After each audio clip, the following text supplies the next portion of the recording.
রাষ্ট্রপতি কতটা হচ্ছে বাংলাদেশের রাষ্ট্রপতি হয়ে উঠবেন তার অনেকটাই নির্ভর করে প্রধানমন্ত্রী তারেক রহমান এবং বিএনপির উপরে।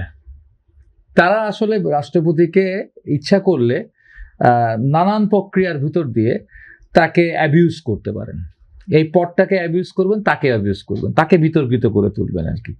তো সেই ক্ষেত্রে যদি বিএনপি বা তারেক রহমান ভাবেন যে না, তিনি হচ্ছে এই জায়গা থেকেই পরিবর্তনের সূচনাটা করবেন, এই জায়গা থেকেই তিনি হচ্ছে বাংলাদেশকে যে লাইন থেকে বিচ্যুত হয়ে গেছিল গণতন্ত্রের লাইনে, সেই লাইনেই ফিরে নিয়ে আসতে চান, তাহলে আমার মনে খুবই আন্তরিকতার যে জায়গাটা, সেটা নির্ভর করে, অনেক বেশি নির্ভর করে হচ্ছে এটা বাস্তবতা। আপনি মির্জা ফখরুলের কাছ থেকে কিছু প্রত্যাশা করেন, এই সিস্টেম তাকে সেই প্রত্যাশা পূরণ করতে দেবে না। আমি যত কথাই বলি আর কি, হ্যাঁ, যদিও স্যার একটা খুব ভালো রেফারেন্স দিয়েছেন, বিচারপতি শাহাবুদ্দিন রেফারেন্স দিয়েছেন, আমরা দেখেছিলাম সেই সময় পার্লামেন্টে বিল তিনি আবার ফেরত পাঠাইছিলেন। কিন্তু সেটা তো হচ্ছে সেই সময় তো শেখ হাসিনা প্রাইম মিনিস্টার ছিলেন, তিনি একটা ন্যাশনাল কনসিস্টেন্সি গভর্নমেন্ট বলে তিনি দাবি করতেন ওটাকে, এবং বাইরের থেকে নিয়েছিলেন, আওয়ামী লীগের বাইরের থেকে তাকে নিয়ে এসেছিলেন আর কি। সেটা একটা ডিফারেন্ট ব্যাপার।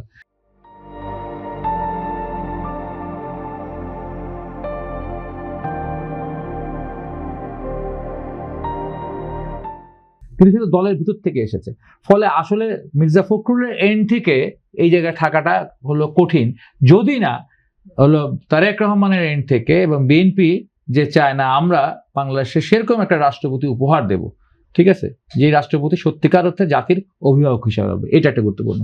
আর একটা ব্যাপার আছে যেটা আমাদের মনে করিয়ে দিলেন আমাদের মদিন স্যার, সেগুলো খুব গুরুত্বপূর্ণ বিষয়। সেটা হচ্ছে, এবং এটা নিয়ে অবশ্য জামাত এনসিপি তাদের স্টাইলে বলছে, আমি তাদের স্টাইলে বলতে চাই না, তাদের যে কথার পিছে আবার তাদের একটা উদ্দেশ্য থাকে, সেই উদ্দেশ্যকে আমি সমর্থন করি না। তারা একটা, আমি যেটা মনে করি, বা আমরা সে সময় জাতীয় ঐক্যমত্যের 9 মাসের 8 মাসে সেখানে আমার কাটাতে হয়েছে, দীর্ঘ সময় আমার অপচয় হয়েছে ওই মিটিংগুলোতে বসে বসে। তো সেই মিটিংগুলোতে যে বিষয়টা ছিল সেটা গুরুত্বপূর্ণ বিষয় ছিল, এবং যেটাকে মনে হয়েছিল আমার যে এখানে বসে থাকাটা কিছুটা অর্থবহ।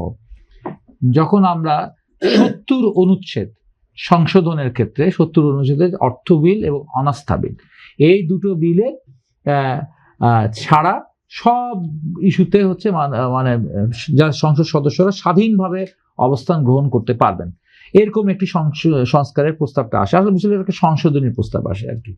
তো এইটা সংশোধন করে নিলে মনে হয় আজকে যে কনফিউশন তৈরি হচ্ছে, আজকে যে জামাত এনসিপি একটা রাজনীতি করার চেষ্টা করতেছে, বা স্যার বলছেন একভাবে, স্যারের দৃষ্টিভঙ্গিতে বলছেন, কিন্তু আপনি আবার আপনার কর্নেল ওলিও বলছে, হ্যাঁ, বা আমিরও বলার চেষ্টা করতেছে যে এটা নিয়ন্ত্রিত গণতন্ত্র। হ্যাঁ, গণতান্ত্রিকভাবে নির্বাচিত, নিয়ন্ত্রিত গণতান্ত্রিকভাবে নির্বাচিত হয়েছে, যেটা হয়েছে ভোটাভুটি আছে গোপন ব্যালটে, বা দেখছি তো আমরা গোপন ব্যালটেই দিচ্ছে তারা, এর মধ্যে কে কারে ভোট দিচ্ছে দেখি না আমরা। তো কিন্তু তিনি বলছেন নিয়ন্ত্রিত গণতন্ত্র, এই যে একটা ট্যাগ লাগানোর চেষ্টা করা হচ্ছে, এই ট্যাগটাও হচ্ছে বিএনপির গায়ে লাগতো না যদি বিএনপি হচ্ছে কিছু সংশোধনী জায়গাটা শুরু করে দিতে পারতো। কিন্তু আসলে বিএনপির হাতেও পুরোটা না, কারণ ওরা তো আগেই বাগড়া বাঁধিয়ে রাখছে জামাত এনসিপি। এই জন্য আমাদেরকে অনেকে প্রশ্ন করে যে বিএনপি এরকম করলো কেন, এ তো বিএনপির দায়। আমাদের দায় তো জামাতের দায়। সংশোধনী না সংস্কার, এই ভিতরে আপনি সবাই নষ্ট করতেছেন। আপনার দরকার পরিবর্তন, আপনার দরকার পরিবর্তন। এখন পরিবর্তনের কি নামে আপনি পরিবর্তন করবেন? নামকরণের সার্থকতা নিয়েই হচ্ছে গিয়ে বাংলাদেশের পরিবর্তন ঠেকাই গেছে, ঠিক আছে, গণতান্ত্রিক রূপান্তর ঠেকে বসে আছে। সংশোধনী আর সংস্কার, এই দুই জায়গায় ও সংস্কার বলে, ওর একটা হীন উদ্দেশ্য থেকে সংস্কার বলে। সে আমার কনস্টিটিউশনকে রিভিউজ করতে চায়, আমার কনস্টিটিউশনকে ডাস্টবিনে ফেলে দিতে চাইছে। কারণ কি? আমার এই 72-এর কনস্টিটিউশন হচ্ছে মুক্তিযুদ্ধকে ধারণ করে। তারা এই কনস্টিটিউশনের উপরে ধ্বংস করে দেয়, নতুন প্রিএম্বলের উপরে নতুন কনস্টিটিউশনে যেতে চায় আর কি। তারা হচ্ছে সেই 71-এর পরাজয়ের প্রতিশোধ নিতে চায় এইখানে এসে। আর বিএনপি এটা রক্ষা করতে চায় এই কারণে, আমি যেটা বিশ্বাস করি যে তারা মুক্তিযোদ্ধা জিয়াউর রহমানের দল, ঠিক আছে, এইটুকু তারা তাদের মধ্যে আসে, এই কারণে তারা রক্ষা করতে চায়, এই কারণে তারা চায় অ্যামেন্ডমেন্ট। ওরা দুজনের যদি চাওয়া হয়ে থাকে পরিবর্তন, গণতান্ত্রিক রূপান্তর, তাহলে নাম নিয়ে সময় নষ্ট করার কোনো সুযোগ ছিল না। এবং দুজনের দুই রকম কারণে কিন্তু 70 অনুচ্ছেদ সংশোধন হলো না, ঠিক আছে, যেটার ব্যাপারে কিন্তু বিএনপি সহমত ছিল, আমরা সবাই সহমত ছিলাম, ইসলামী দলগুলো সহমত ছিল, বামপন্থীরাও সহমত ছিল। এই জায়গায় বিএনপির একটা এডিশনাল প্রস্তাব ছিল, সম্পূরক একটা আলোচনা ছিল।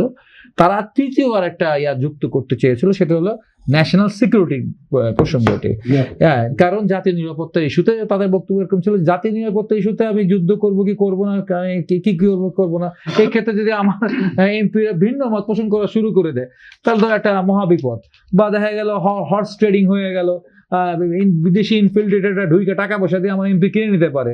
ফলে ওই অর্থ বিল, অনাস্থা বিলের সাথে যুক্ত হবে আরেকটা জিনিস, সেইটি হচ্ছে আপনার হলো জাতীয় নিরাপত্তা ইস্যুটা যুক্ত হবে। এটা বিএনপির এন্ড থেকে প্রস্তাব ছিল। এই প্রস্তাবে খুব বেশি বিরোধ কেউ করে নাই আর কি। ঠিক আছে, দুইটা পয়েন্ট মানে ঐক্যমত্য কমিশনের থেকে সহসভাপতির মুখ দিয়ে বেরোচ্ছে, আর একটা পয়েন্ট বেরোচ্ছে এখান থেকে। তো এইটাকে সাজায় গুছায় ইচ্ছা করলে সংশোধনী অনুচ্ছেদ সংশোধন হয়ে যেতে পারতো।